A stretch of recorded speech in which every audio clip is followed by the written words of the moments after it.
Hello everyone, I'm Denise Gross, the Executive Director of the Phil Hardberger Park Conservancy. And today we're going to be doing a Dairy Day celebration here at Hardberger Park. It's virtual this year because we can't welcome people in large groups back to the park just yet.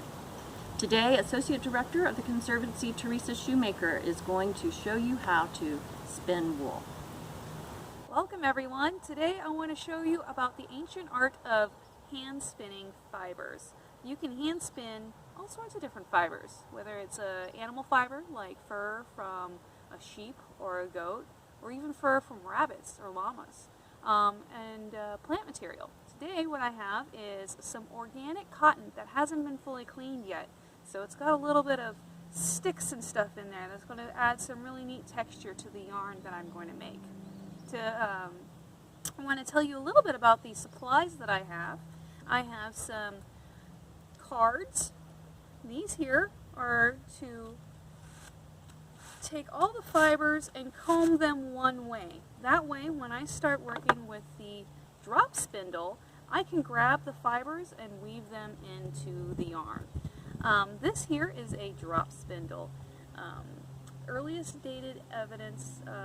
evidence we have of a hand spinning was about 20,000 years ago. So this is very ancient art. You're going to have a couple of things. First, you need a stick to weave your yarn around. And then you're going to need a hook to capture that yarn as you spin it around. And long ago, before we had metal, this little hook is a metal composite, people would use bone to create a hook for the yarn. And then as they were spinning over the years, they discovered that when there was more yarn on the drop spindle, the yarn would spin better, more evenly. As you can see, I'm not very skilled, very messy yarn.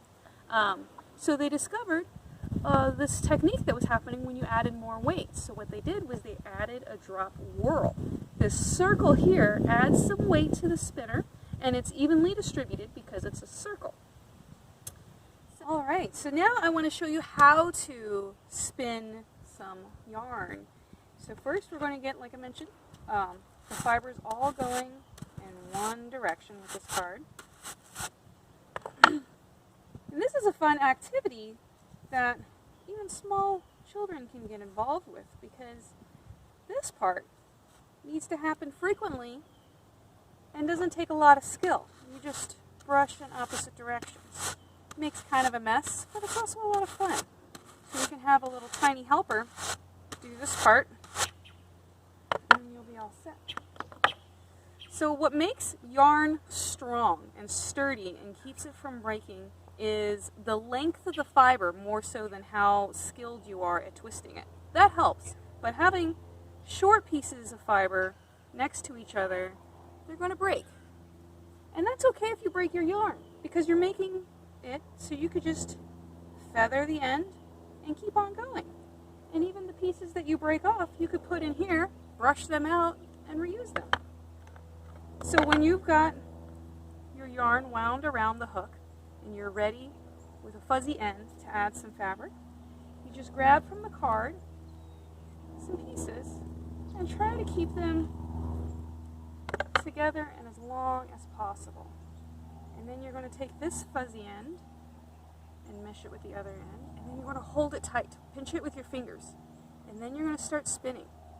And you're going to spin this until you feel this fiber get really tight between your fingers. And then, once it feels tight, but not so tight that it's going to snap, you gently let go, and it starts twisting on its own. And see, this, it got real thin right here, so I'm going to pop that because that's going to probably break. And then you just add some more, hold it together, and spin, spin, spin until you get it tight. And then you'll start making yarn. Now, as a person gets more and more skilled with this, they'll be able to get it really tight and then drop the spindle, which is why it's called a drop spindle, and you'll be able to see just yarn come out of their fingers as they get it smoothly going down. I am not as practiced, and so I still feel the need to hold on to it and let it spin a little bit slower. Here we go. I'm going to add some more. We're going to continue to spin. And then as you see, more fiber spun into a yarn. And then when you get a piece long enough that you're ready to shorten it, you unwind it. Sometimes you get a tangle. That's okay. Here, we just got fuzz. Unwind it. And you wrap it around down here at the bottom. And then you go back up to the top. Made it too short. And you're ready to do it again.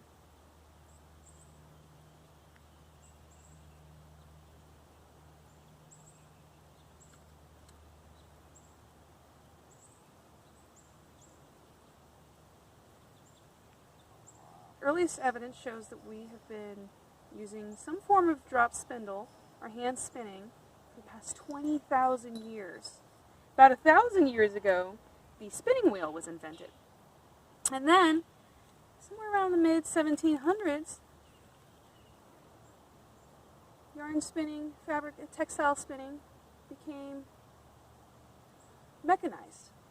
But in areas like in rural America or in countries that didn't have access to as much machinery, these practices lived on. And today, it's now an artisanal craft. And so there's a lot of people that still do this. You could go and you could actually take online courses to learn how to hand spin. It's considered an artisanal yarn. So if you're at home, you're looking for some interesting new hobby to give a try, take a look in the hand spinning. See if that's something that you could give a shot at. Because you're able to produce something right off the bat. It takes just a little while to figure out how to do it. It takes a long while to perfect how to do it.